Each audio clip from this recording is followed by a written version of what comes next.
পদার্থবিজ্ঞানের বিভিন্ন ধরনের সৃজনশীল এবং একই সাথে বিভিন্ন ধরনের ম্যাথ করতে গিয়ে যাদের সূত্র এবং সমীকরণ নিয়ে কনফিউশন কাজ করে এবং যাদের সূত্র এবং সমীকরণ মনে থাকে না তাদের জন্য সিবন একাডেমির পক্ষ থেকে আজকে সূত্র সমীকরণের পর্বে নিয়ে আসা হয়েছে পদার্থবিজ্ঞান দ্বিতীয় পত্রের প্রথম অধ্যায়টি। অধ্যায়ের নাম তাপগতিবিদ্যা। সূত্র number 1, theta equal to x theta minus x ice divided by x steam minus x ice into 100 degree Celsius. এখানে থিটা হবে নির্ণেয় তাপমাত্রা, যে তাপমাত্রাটা আমরা নির্ণয় করব। এক্স থিটা হবে থিটা ডিগ্রি তাপমাত্রার জন্য তাপমিতিক ধর্ম। এক্স স্টিম হবে স্টিম বিন্দু বা উচ্চ স্থির বিন্দু তাপমাত্রিক ধর্ম। এক্স আইস হবে বরফ বিন্দুতে তাপমাত্রিক ধর্ম। এখানে 100 ডিগ্রি সেলসিয়াস ব্যবহার করার কারণ হলো যে এই থিটা তাপমাত্রাটা ডিগ্রি সেলসিয়াস এককে নির্ণয় করার জন্য। সূত্র number 2, T equal to X divided by X TR. T হলো যে তাপমাত্রা নির্ণয় করা হবে সেই তাপমাত্রাটা নির্ণয় তাপমাত্রা।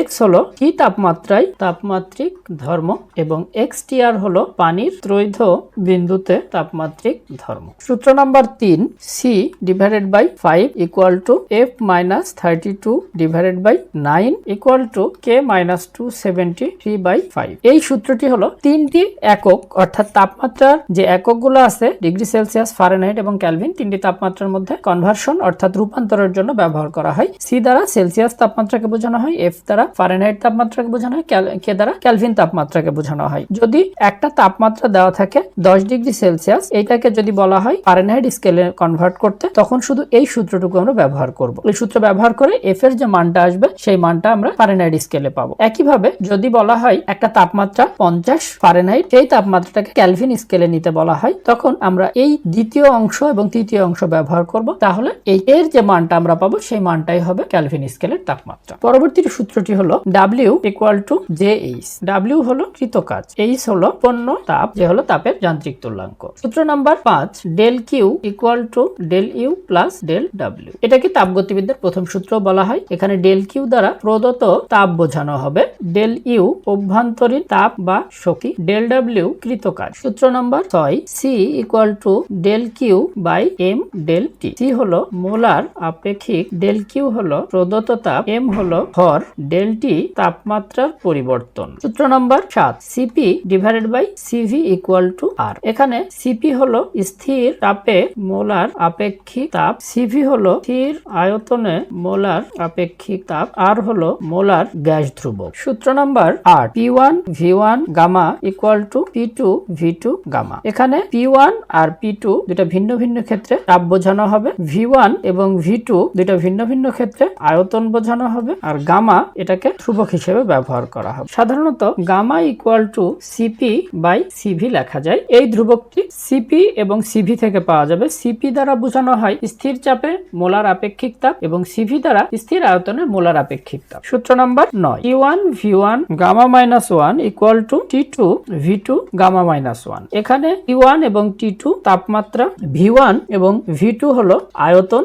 1 এবং 2 দ্বারা দুটা ভিন্ন ক্ষেত্রে আয়তন বা তাপমাত্রা প্রকাশ করা হবে। গামা একইভাবে একটা ধ্রুবক, সিপি বাই সিভি। সূত্র number 10, P1 P1 1 minus gamma by gamma equal to T2 P2 1 minus gamma by gamma. P1 এবং T2 তাপমাত্রা প্রকাশ করবে, P1 এবং P2 তাপ প্রকাশ করবে দুটো ভিন্ন ক্ষেত্রে। গামা একইভাবে সিপি বাই সিভি প্রকাশ করবে, একটা ধ্রুবক। সূত্র নাম্বার 11, এই সূত্রটাকে কর্মদক্ষতার সূত্র বলা হয়। এই সূত্রটা খুবই গুরুত্বপূর্ণ। কর্মদক্ষতা ইটা ইকুয়াল টু হবে 1 minus Q2 by Q1 into 100%। এখানে কর্মদক্ষতাকে শতকরা আকারে প্রকাশ করানো হবে। Q2 হবে গ্রাহক তাপ, Q1 হবে উৎসের তাপ এবং ইটা হবে কর্মদক্ষতা। কর্মদক্ষতার আরো একটি সূত্র ব্যবহার করা হয়, eta equal to 1 minus T2 by Q1 into 100%। Eta একইভাবে কর্মদক্ষতা। T2 হবে গ্রাহকের তাপমাত্রা, Q1 হবে উৎসের তাপমাত্রা। সূত্র নম্বর 12, যেটিকে এন্ট্রপির সূত্র বলা হয় এবং এই সূত্রটা এই অধ্যায়ের জন্য খুবই গুরুত্বপূর্ণ।